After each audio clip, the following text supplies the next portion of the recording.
L'effet photovoltaïque est mis en œuvre dans les cellules photovoltaïques pour produire de l'électricité à partir du rayonnement solaire. Pour fabriquer les cellules photovoltaïques, on utilise des matériaux aux propriétés particulières, les semi-conducteurs. Et ceci pour deux raisons. Ils absorbent facilement la lumière et permettent de générer un champ électrique et une tension électrique. Ce champ électrique va être obtenu par la superposition de deux couches dopées d'un semi-conducteur, en général du silicium. Dopées, c'est-à-dire dans lesquelles on a introduit des éléments perturbateurs appelés impuretés qui améliorent la conductivité électrique. L'une des couches de silicium est ainsi dopée en atomes de phosphore. Le phosphore est un atome qui possède plus d'électrons sur sa périphérie que le silicium. L'un de ces électrons ne participe pas aux liaisons et est donc libre de se déplacer. Le dopage introduit dans cette couche des atomes susceptibles de libérer des électrons mobiles. On parle de couche N, car la charge mobile est négative. L'autre couche du semi-conducteur est quant à elle dopée au bore, déficitaire en électrons. Le bore est un atome qui possède moins d'électrons sur sa périphérie que le silicium. Il lui manque un électron pour la réalisation des liaisons. Le bore va donc capter un électron dans le reste du matériau. Cet électron laisse derrière lui un trou d'électrons qui est mobile et de charge positive. Le dopage introduit dans cette couche des atomes susceptibles de libérer des trous mobiles. On parle de couche P car la charge mobile est positive.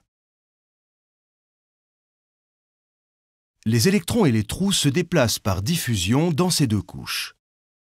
Au voisinage de leur interface, la diffusion entraîne une recombinaison entre les trous et les électrons.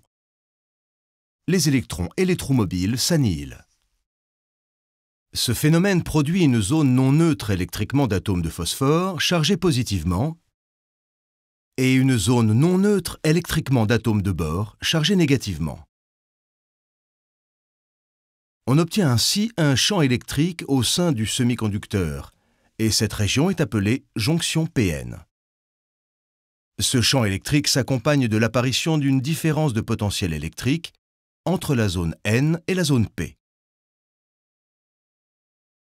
Lorsque les rayons du soleil frappent une cellule photovoltaïque sur laquelle on a disposé deux bornes, les photons de la lumière transmettent leur énergie aux électrons qui sont arrachés des atomes dans lesquels ils laissent des trous.